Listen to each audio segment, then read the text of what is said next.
जय हिंद दोस्तों, स्वागत है आपका अपने परिवार आदित्य रंजन सर कंसेप्ट्स में। 5 धमाकेदार प्रैक्टिस सेट हम लोगों ने किए हैं और ये छठा जो है वो आपके सामने मौजूद है। ठीक है मेरे भाई, आज सुबह ये वीडियो डलने वाली थी लेकिन हमने जो है थोड़ा सा वक्त लिया चीज़ों को बेहतर करने के लिए, और अभी शाम को मैं आप लोगों के लिए वीडियो अपलोड कर रहा हूँ क्योंकि ये बहुत ही ज़्यादा खास है। इनमें जो क्वेश्चंस के लेवल हैं वो औसतन बाकी प्रैक्टिस सेट के लेवल से थोड़े से ऊपर के हैं, क्योंकि जैसे जैसे आपके दिन बढ़ते चले जा रहे हैं वैसे वैसे मेरे भाई तैयारी भी आपकी अच्छी होती चली जा रही होगी। तो इनमें थोड़ा क्वेश्चंस का लेवल भी बढ़ाना लाजमी है। शुरू में जब आपको थोड़ा कम आ रहा था तो हमने लेवल भी वैसा रखा, अब जैसे जैसे दिन बढ़ेंगे वैसे वैसे लेवल भी बढ़ेगा। तो हमेशा की तरह इस वीडियो पर अपना सपोर्ट आप लोगों को दिखाना है। और अब इसके पहले मैं सेट को शुरू करूं तो वीडियो को लाइक और चैनल को सब्सक्राइब कर दीजिएगा।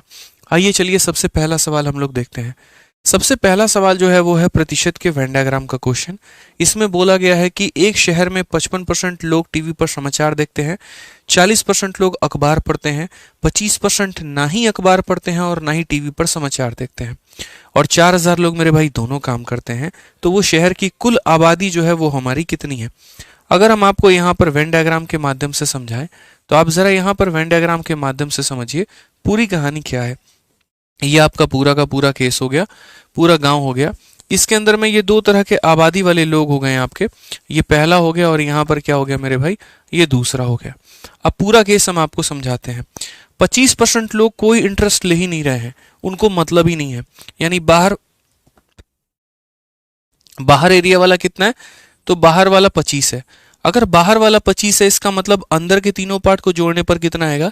तो 75 आएगा। तो यहाँ पर अगर आप देखोगे तो जितने लोग अखबार पढ़ते हैं वो हमारे मतलब टीवी देखते हैं वो 55 वाले हो गए। उसके बाद में 40% जो हो गए वो हमारे अखबार वाले हो गए, और यहाँ बोथ वाले का डेटा नहीं दिया है तो बोथ वाले को हम एक्स मान लेंगे। ठीक है, याद रखिएगा ये तीनों पार्ट को जोड़ने पर कितना आना चाहिए? तो बोलोगे सर 75। हमें जैसे फॉर्मूला पता है, number of A union B बराबर होता है हमारे नंबर ऑफ ए प्लस हमारा नंबर ऑफ बी, और माइनस हमारा होता है ए इंटरसेक्शन बी को लेकर। तो वैसे अगर हम यहाँ देखेंगे तो देखो यहाँ पर ये इस बार 100% नहीं होगा, इसीलिए क्योंकि 25% लोग किसी काम में इंटरेस्टेड नहीं है। तो ये हमारा कितना होगा? तो बोलोगे 75%। यानी न्यूज़पेपर टीवी वाले कितने हो गए? 55 हो गए। न्यूज़पेपर वाले कितने हो गए? तो बोलोगे सर यहाँ 40 हो गए। बोथ वाले कितने हो गए? तो एक्स हो गए। अगर देखोगे तो 95 में से 75 जाएगा तो एक्स की वैल्यू कितनी आ जाएगी? 20%। ठीक है, कितनी मेरे भाई आ जाएगी? 20%। यानी दोनों काम करने वाले लोग कितने हैं? तो 20%। तो वही बात बोलेंगे सर ये जो 4000 लोग हैं जो दोनों काम करते हैं तो वो कितने परसेंट की वैल्यू है? तो वो मेरे भाई 20% की है। और पूरे शहर की आबादी कितनी है? तो 75 जमा 25, यानी यहाँ पर 100% है। बहुत सारे बच्चों को लगेगा आपने 100 से गुना क्यों किया, 75 से क्यों नहीं किया? मेरे भाई आबादी पूछा गया है तो 75 और 25 दोनों मिलाकर होंगे। बेशक ये लोग अखबार नहीं पढ़ते, बेशक ये लोग टीवी नहीं देखते, लेकिन इसका मतलब ये नहीं कि ये आबादी में नहीं आते हैं, ये आबादी में आते हैं। तो अगर हम बात करेंगे तो 20 से आप इसको काटेंगे जब तो कुल मिलाकर आपका कटेगा 2 बार में, और 200 को जब आप 100 से गुना करोगे उत्तर आपका ऑप्शन नंबर बी आएगा, सही उत्तर होगा। ठीक है, आइए चलिए अगले सवाल की तरफ बढ़ते हैं और अगला सवाल यहाँ देखते हैं। अगला सवाल यहाँ पर हमसे क्या बोला गया है? तो नेक्स्ट क्वेश्चन की अगर हम बात करें तो कहा गया एक खुदरा विक्रेता ने 10 रुपए की दर से 7 वस्तुएं, 11 रुपए की दर से 9 वस्तुएं और 15 रुपए की दर से मेरे भाई 14 वस्तुएं खरीदी है। प्रति वस्तु विक्रय मूल्य ज्ञात करें यदि माना जाता है कि औसतन लागत मूल्य पर 20% का लाभ है। मैंने कहा यार मैं एक दुकान में गया और वहां से मैं अलग अलग आर्टिकल्स खरीद के लेके आया और उनके रेट भी अलग अलग थे। ठीक है, तो सबसे पहले मैंने जो सामान खरीदा है वो कितने का खरीदा है? अगर मैंने एक आर्टिकल 10 रुपए का खरीदा है तो मैंने 7 आर्टिकल उस दुकान से लिए थे, तो मैंने कितने का खरीदा था? तो 70 रुपए का खरीदा था। उसके बाद मैंने एक आर्टिकल अगर 11 रुपए का खरीदा है तो उस दुकान से मैंने 9 वस्तुएं खरीदी, तो यहाँ से मैंने खरीदारी कितने की? तो 99 की। उसके बाद मैंने मेरे भाई यहाँ पर जो है एक आर्टिकल 15 का खरीदा है, तो 14 आर्टिकल कितने में खरीदे होंगे? तो बोलोगे सर यहाँ पर जो है कितने का होगा? तो 15 इंटू 14 यानी सर हो जाएगा हमारा 210 यहाँ पे। ठीक है, ये हम खरीदेंगे 210 रुपए का। यहाँ पे 15 चौके 60 और 15 कम 15 छः 21। यहाँ से इतने का आर्टिकल खरीदा, यहाँ से इतने रुपए का, यहाँ से इतने रुपए का, तो ये मेरा क्या आ गया? तो ये मेरा टोटल सीपी आ गया। टोटल सीपी हमारा कितना आया है? तो अगर आप देखेंगे तो सर ये हमारा हो जाएगा आपका 9 हो गया। ठीक है, और ये आपका ऐसे समझ लो कि 210 और 90 300 और 379 का हमारा टोटल परचेस है हमारा। ये इतने का हम लोगों ने सामान खरीदा है। क्वेश्चन में बोला है find the selling price per article if profit was supposed to be 20%। यदि आप इस वस्तु को 20% के लाभ पर बेचना चाहते हैं तो प्रत्येक वस्तु को आप कितने में बेचेंगे। तो पहली बात यहाँ पर जो हमारा ईच आर्टिकल का सेलिंग प्राइस हम कैसे निकालेंगे। तो देखो 379 में हमने खरीदा है तो ये हमारा क्या हो गया, तो सीपी का दाम हो गया यानी 100% का दाम हो गया। हम इसे बेचने की बात कर रहे हैं 20% के लाभ पर, 120 से गुना करेंगे तो एसपी निकल जाएगा। खरीद का दाम दिया है, विक्रय का दाम निकाल दिया। लेकिन दोस्त यहाँ पर जो ये सेलिंग प्राइस आया है ये तो टोटल सेलिंग प्राइस आया है, मुझे एक आर्टिकल का चाहिए। तो एक आर्टिकल के लिए कितना, तो ये कितने आर्टिकल का है 7, फिर 9 16 और 16 के बाद में यहाँ पर 14, यानी कुल मिलाकर ये हमारा कितना है 30 आर्टिकल का है। ये जो भी सेलिंग प्राइस आएगा वो कितने आर्टिकल का होगा 30 का। तो मुझे इसको डिवाइड करना होगा मेरे भाई 30 से, ताकि मैं क्या निकाल पाऊँ, एक आर्टिकल का सेलिंग प्राइस निकाल पाऊँ। अगर हम यहाँ पर करेंगे तो 30 से हम इसे करेंगे 4 बार में, और आप इसे भाग मत करो, सीधा मल्टीप्लाई करो। 4 9 36, 28 और 3 31 और 12 और 3 15 और 100 से भाग कर दो तो 15.16 आएगा। ऑप्शन नंबर ए जो होगा बिल्कुल हमारा सही उत्तर होगा। इसमें हम आपको कोई भी यहाँ पर डिविजिबिलिटी या कोई और तरीका हम नहीं अप्लाई करके बताएंगे कि आप यहाँ पर इसका मल्टीप्लिकेशन का रूल लगा सकते थे या ऐसा कर सकते थे, बिल्कुल भी नहीं। बेसिक से समझते वो ज़्यादा अच्छा होता। आइए चलिए यहाँ पर ये सवाल देखिए, साधारण ब्याज का बड़ा ही प्यारा सवाल है। क्या बोला गया है, कुछ वर्षों में मूलधन और राशि का जो अनुपात है वो 4:5 हो जाता है, और वहां से 3 वर्षों के बाद में मूलधन और मिश्रधन का अनुपात 5:7 हो जाता है। ब्याज ज्ञात करिए। यानी मान लीजिए कुछ समय के बाद में हमारा ये प्रिंसिपल है और ये हमारा अमाउंट है, और ये रेशियो की अगर हम बात करेंगे तो ये 4 और 5 का है। 3 वर्षों के बाद में ये हमारा 5 और 7 का हो जाएगा। ये कितने वर्षों के बाद में हो जाएगा, 3 वर्षों के बाद में। तो मेरा आपसे सिंपल सा एक कहना होगा दोस्त, यहाँ पर प्रिंसिपल जीवन में कभी नहीं बदलता है। तुम 3 वर्षों के बाद कर लो या 10 वर्षों के बाद कर लो, जो मूलधन है वो हमेशा फिक्स रहता है। यहाँ पर मूलधन दोनों अलग अलग है, तो हम इसे क्या करेंगे, बराबर। तो यदि हम इसे बराबर करेंगे तो 4 और 5 को मेरे भाई बराबर करने के लिए क्या करना होगा, तो अपोजिट के साथ में मल्टीप्लाई। अब अगर आप यहाँ पर सही मायने में देखोगे तो आप यहाँ बोलोगे सर पहले अमाउंट 25 का मिलता था, अब अमाउंट 28 का मिलता है, यानी हमने कितना रुपया कमा लिया, 3 रुपया। और ये कितने सालों में कमाया है, 3 सालों में। 3 साल में 3 रुपए, तो 1 साल में आपने कितना कमाया होगा, तो 1 साल में 1 रुपया। यानी ब्याज के तौर पर आपको 1 साल में कितना मिल रहा है, तो 1 रुपया। मैंने रेट निकालने का सीधा सीधा तरीका बताया है। 1 साल में जितना भी ब्याज मिले उसको ऊपर में रखो, प्रिंसिपल से इसको भाग करो और इनटू क्या कर दो 100%। तो ये तुम्हारा क्या बता देगा दोस्त, ये तुम्हारा मेरे भाई रेट बता देगा। तो 1 साल में जितना भी ब्याज आता है उसको आप अपने मूलधन से भाग करिए और गुना कर दीजिए 100 से, तो परसेंटेज कोई दिक्कत की बात नहीं है। आइए चलिए क्वेश्चन नंबर 5 देखिए क्या बोला गया है। सवाल नंबर 5 में देखिए बोला गया है मेरे पास में जो कॉइन है वो 3 2 और 1 के अनुपात में है। तो सबसे पहले यहाँ पर अच्छा और कितने, देखिए मेरे पास में ये रेशियो का सवाल है और सिक्कों के ऊपर में आधारित सवाल है। बोला गया कि मेरे पास में 3 2 और 1 के अनुपात में 5 रुपए, 2 रुपए और 1 रुपए के सिक्के हैं और 120 रुपए की कुल राशि है, तो 5 रुपए के सिक्के कितने होंगे। तो पहली बात, कितने कितने रुपए के सिक्के हैं, तो एक 5 का है, एक 2 रुपए का है और 1 रुपए का है। ये हमारा मेरे भाई सिक्कों का डिनोमिनेशन है। और उसके बाद में यहाँ इनकी संख्या कितनी है, तो इसके 3 सिक्के हैं, इसके 2 सिक्के हैं, इसके 1 सिक्के हैं। तो इसके कारण कितने रुपए का निर्माण होगा, 15। इसके कारण कितने का होगा, 4। इसके कारण कितना होगा, 1। क्योंकि देखो सिक्कों वाले सवाल में सिंपल ये करना होता है, जो भी सिक्कों की वैल्यू होती है उसको उनके संख्या के साथ में गुना कर दो, तो यहाँ पर ये आ जाएगा। अगर हम बात करेंगे यहाँ पर तो हम बोलेंगे सर देखिए कुल मिलाकर 20 रुपए आएंगे। कुल मिलाकर कितना आएगा, तो 20 रुपए। और यहाँ पर सही मायने में देखोगे ना तो पैसा अपने आप का कितना है, तो 6 गुना।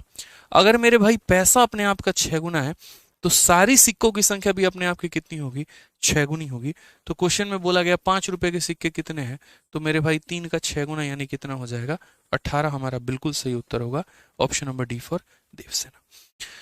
आइए चलिए नेक्स्ट क्वेश्चन देखिए पार्टनरशिप का। हर सेट में जो है हम आपको एक एक पार्टनरशिप का सवाल करवा रहे हैं। देखिए जरा सवाल में क्या बोला है, सुभाष और नितिन ने पैसे को बिजनेस में इन्वेस्ट किया है, वो भी 8 और 3 के अनुपात में।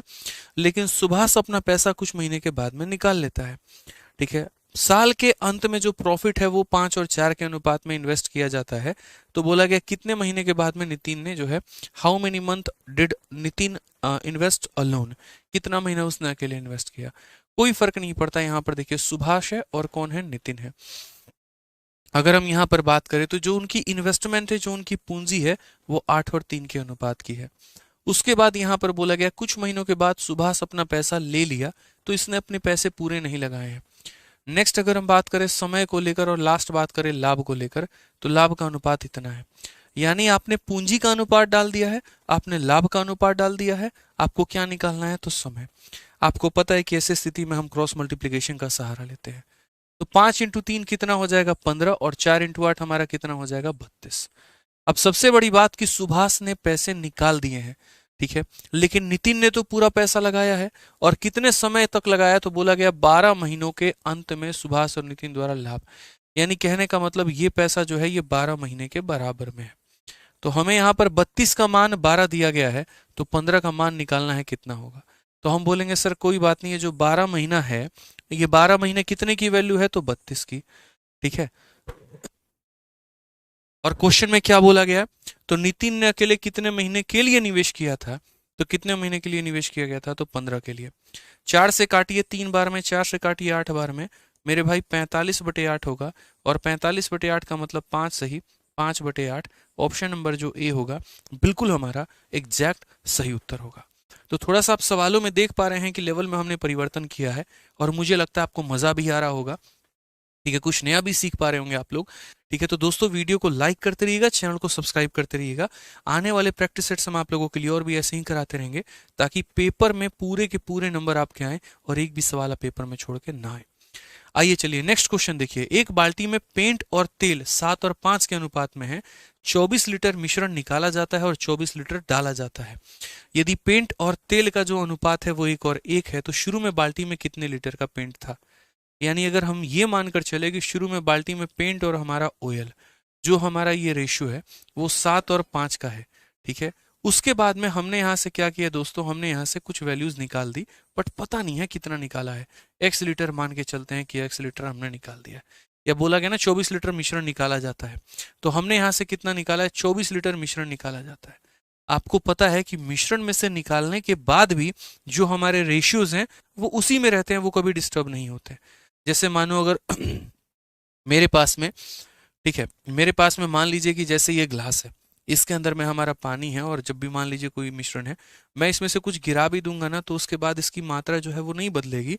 कहने का मतलब इसका जो रेशियो है मिल्क और वाटर का, अगर ये रेशियो है तो वो नहीं बदलेगा। तो निकालने के बाद में भी जो रेशियो है वो हमारा फिक्स रहेगा, और वो कितना रहेगा, हमारा 7:5 रहेगा। उसके बाद में क्वेश्चन में यहाँ पर ये बोला गया तुमने पूरा मिश्रण निकाला है, लेकिन भरा क्या है, तो भरा तुमने 24 लीटर तेल डाला इसके अंदर में, और 24 लीटर तेल डालने के बाद में जो ये मात्रा है वो 1 और 1 का हो गई है। हमने कहा यार इतना आसान सवाल है, उड़ा दो हवा में यार, तुमने तेल डाला है, पानी थोड़ी, तो पानी तो यहाँ पर सेम रहेगा ना, सॉरी पेंट तो सेम रहेगा ना, तो पेंट यहाँ 7 है तो यहाँ भी कितना रहेगा, 7, तो इसे 7 बनाओ। जैसे 7 से गुना करोगे तो ये भी 7, ये भी 7, यानी यहाँ पर गौर फरमाइए जनाब, कितना यूनिट आपने ऐड किया है, तो बोलेंगे 2 यूनिट, और ये 2 यूनिट का मान कितना है, 24, तो 1 का मान होगा 12। और अगर 1 का मान 12 होगा तो यहाँ पूरे मिश्रण क्वांटिटी कितनी है, तो बोलोगे 2 का मान 24 है, 1 का मान 12 है, तो ये तो पूरा 12 यूनिट है, तो 12 का मान 144 हो जाएगा। यानी यहाँ पूरे मिश्रण की मात्रा 144 है। इस 144 में 24 को और जोड़ दीजिए तो ये पहले की मिश्रण की मात्रा बता देगा। तो बोलोगे हाँ सर, तो पहले की मिश्रण की मात्रा हमारी हो जाएगी 168 हमारा, इसमें इतना जोड़ दीजिए पहले आ जाएगा। बट क्वेश्चन में ये नहीं बोला पूरे मिश्रण का मात्रा बताओ, क्वेश्चन में बोला है शुरू में बाल्टी में कितना लीटर पेंट था। तो शुरू में जो क्वांटिटी थी वो 168 थी, और वो 168 हमारी कितने की वैल्यू थी, तो वो 168 हमारी 12 की वैल्यू थी। मुझे निकालना क्या था, पेंट की मात्रा, मतलब मुझे यहाँ 7 का मान निकालना था। तो 12 से 1 बार में और 4 बार में 14 7 98, ये हमारा करेक्ट आंसर होगा, option number D for Devsena. मिश्रण का एक बहुत गदर सवाल इसको माना जाता है, और रिप्लेसमेंट करने के बाद की सभी चीजें दी जाती हैं। आइए चलिए नेक्स्ट क्वेश्चन की बात करते हैं। सवाल नंबर 8 मेरे भाई, देखते हैं क्या बोला गया है। कहा गया है 16 संख्याओं का औसत 24.5 है, पहले 6 संख्याओं का औसत 20.5 है, आखिरी के 5 संख्याओं का औसत 32.5 है। तो यहां बताइए बाकी बचे हुए संख्याओं का औसत कितना होगा।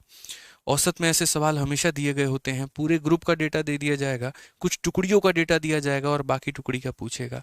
आसान से जो मेरा औसत पढ़ाने वाला तरीका आप जानते ही हैं, डेटा और एवरेज में यहाँ लिखता हूँ, उसी से आप कर सकते हैं। बोलेंगे गुरुजी पहले 6 संख्याओं का औसत कितना है, तो 20.5 है। उसके बाद में यहाँ पर फिर 5 संख्याओं का औसत हमारा कितना है, तो 32.5 है।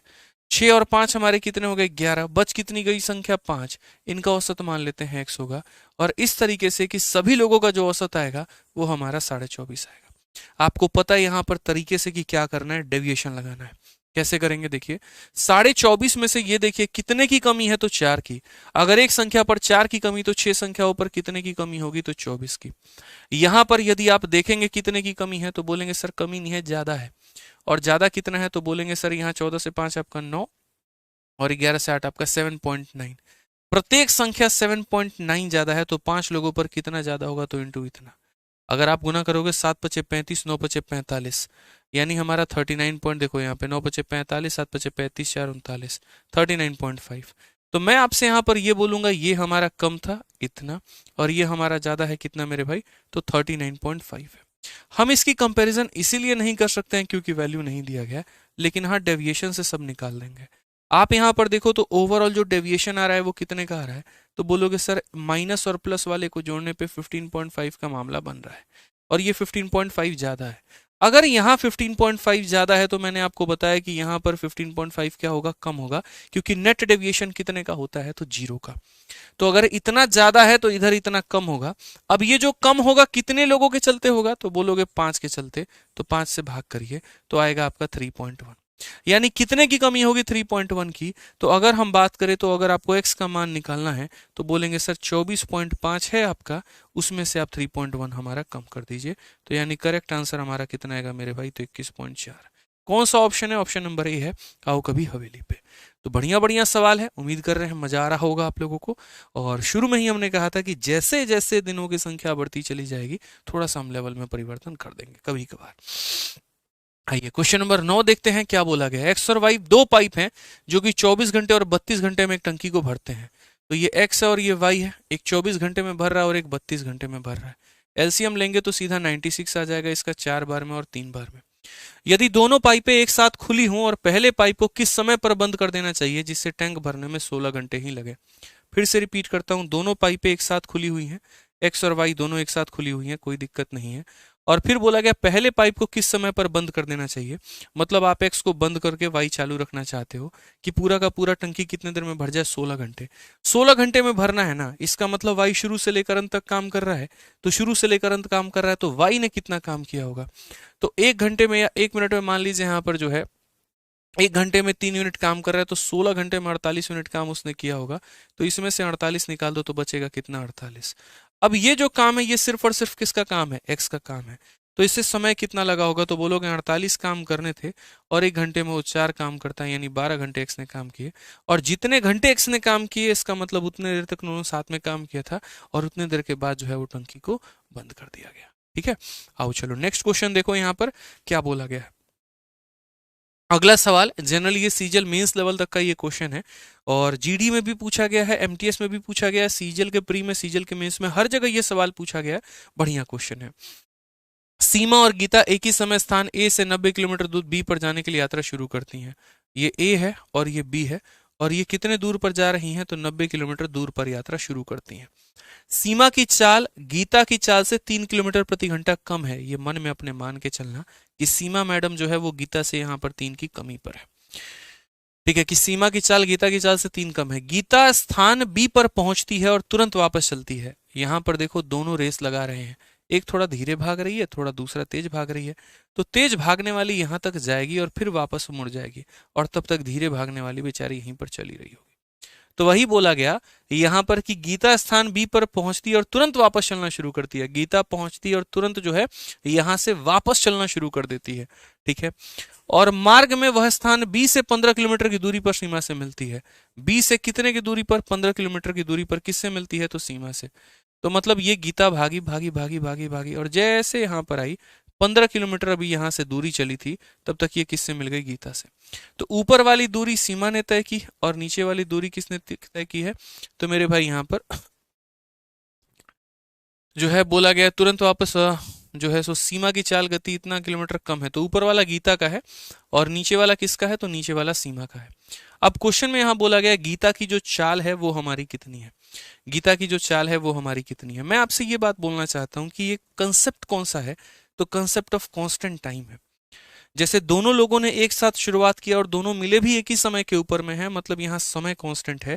और जब टाइम कांस्टेंट होता है ना, तो लोग जिस रेशियो में स्पीड होती है वो उसी रेशियो में डिस्टेंस को भी कवर करते हैं, या जिस रेशियो में डिस्टेंस कवर किया होता है तो स्पीड का भी अनुपात वही होता है।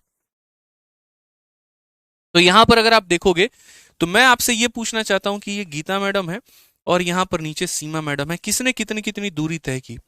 तो पहली बात, यहां पर गीता पूरा का पूरा 90 गई है और 90 जाकर फिर 15 और आ गई है, तो यानी 90 किलोमीटर और प्लस 15, यानी गीता ने भागा कितना है, तो 105।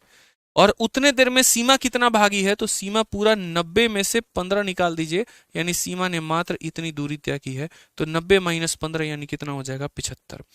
अगर आप इनका अनुपात देखोगे तो 15 से काटोगे तो 15 से 7 बार में और 15 से 3 बार में, ये हमारा क्या हो जाएगा, ये इनका स्पीड का रेशियो हो जाएगा।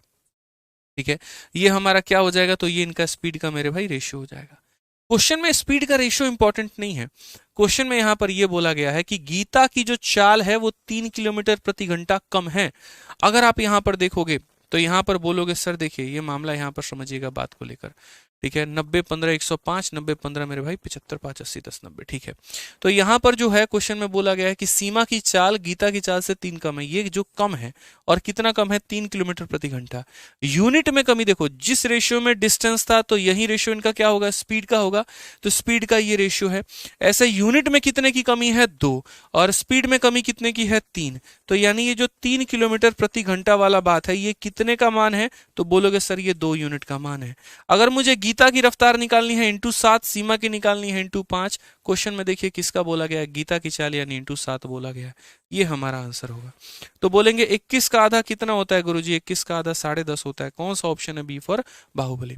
तो जिस रेशियो में डिस्टेंस ट्रेवल किया था उसी रेशियो में स्पीड होगा, और उसी रेशियो में स्पीड होगा तो ये 3 जो है वो 2 का मान है, तो इंटू 7 करना है, खेल खत्म मेरे भाई। आइए चलिए नेक्स्ट क्वेश्चन की बात करते हैं और अगला सवाल यहां देखते हैं क्या बोला गया। नंबर सिस्टम संख्या पद्धति का बड़ा प्यारा सवाल, वह सबसे बड़ी संख्या जिससे इन दोनों को भाग करने पर 7 और 6 बचे। अब भाई भाग करने पर रिमाइंडर बचे, मैंने 1000 बार बता रखा है। जैसे 1658 है, यहां पर कोई संख्या जो इसको भाग भी कर दे और रिमाइंडर के नाम पर 7 बचे, कोई संख्या जो 2038 को भाग भी कर दे यहाँ पे और रिमाइंडर के नाम पर कितना बचे, तो मेरे भाई 6 बचे। कुछ नहीं करना है, पहले आप इसमें से इसको घटा दीजिए, तो आप यहाँ घटाएंगे तो आ जाएगा आपका 1651, और इसमें से इसको घटा दीजिए तो आपका आ जाएगा 2032। अब एक ऐसी संख्या जो यहाँ पर बड़ी से बड़ी संख्या जो मेरे भाई दोनों को काटे, यानी डी एक ऐसी संख्या होगी जो दोनों को काटेगी, और बड़ी से बड़ी संख्या जो दोनों को काटती है उसको बोलते हैं मेरे भाई HCF, यानी इन दोनों का HCF निकालना है। बट HCF भी ऐसे नहीं निकालेंगे, डिफरेंस मेथड से यहाँ पर निकालेंगे। तो बोलेंगे सर यहाँ देखो 349 हो गया, और 349 में मेरे भाई यहाँ पर 32 आप और जोड़ दो, तो बोलोगे सर 381 हो गया। ठीक है, अब यहाँ 49 हो गया तो 17, ठीक है, तो यहां पर हो जाएगा मेरे भाई 381। अब सबसे बड़ी बात यहां पर इनका डिफरेंस 381 है, इनमें से कौन सी संख्या ऐसी है जो 381 को काटे, तो ये वाला ऑप्शन होगा आपका 127 381 को काटेगा। कितनी बार में काटेगा, 3 बार में, यानी करेक्ट आंसर कौन सा होगा, 127 होगा। मौज करिए, मजा आ रहा है ना वीडियो पे भाई साहब, है ना, कम से कम 25,000 तो लाइक आ जाने चाहिए, 25,000 लाइक आ जाने चाहिए, जिस लेवल के क्वेश्चन है, जिस तरीके से हम आपको बता रहे हैं। तो 25,000 तो ये आप लोग का दिल बोलना चाहिए अंदर की वजह से, सर मजा आ रहा है। अगर आप चाहते हैं कि हम थोड़ा ऐसे ही सेट करवाएं तो भैया लाइक करते रहिएगा, लाइक में कमी मत करिएगा, हर जगह पे शेयर करिएगा, ये मेरा आपसे रिक्वेस्ट है। लाइक करते रहिए, कमेंट करके जरूर बताइएगा कि सेट कैसा है। बहुत मेहनत हुआ भाई रात भर इसके ऊपर में। आ जाओ चलो, दो संख्याओं का महत्तम समावर्तक और लघुत्तम समावर्तक 2 और 60 है, उन संख्याओं में से एक दूसरे की तुलना में जो है वो 14 अधिक है, तो यहाँ छोटी संख्या क्या होगी। 1000 बार पहले बताया है, एलसीएम बराबर HCF into x into y होता है, यानी लघुत्तम समावर्तक बराबर महत्तम समावर्तक गुने दोनों यहाँ पर सह अभाज्य संख्या होती हैं। तो अगर हम यहाँ पर बात करें तो हमारा HCF 2 है, देखो, और उसके बाद में ये हमारा एलसीएम कितना है 2, HCF हमारा कितना है 3, और इंटू हमारा हो जाएगा, देखो 2 से कितनी बार में काटोगे, 30 बार में, तो 30 बार में काटोगे मतलब इनका चयन ऐसे करिए कि 30 बने। तो या तो आप इन्हें बोलेंगे सर आप इसे 1 रख लो तो ये 30 हो जाएगा, या फिर कंडीशन ऐसे होगा यहाँ पर कि सर 30 बनाने का एक और नियम है, 5 रख लीजिए और 6 रख लीजिए। क्वेश्चन में कुछ तो दिया होगा। तो क्वेश्चन में बोला है one of the number is 14 more than other, यानी दोनों संख्याओं के बीच में 14 का अंतर है। मैंने जीवन भर ये बात सिखाया कि यदि दोनों संख्याओं का अंतर चाहते हो तो यहां पर इनके अंतर को HCF से गुना करो। तो यहां पर इनका अंतर तुम्हारा कितना आएगा देखो।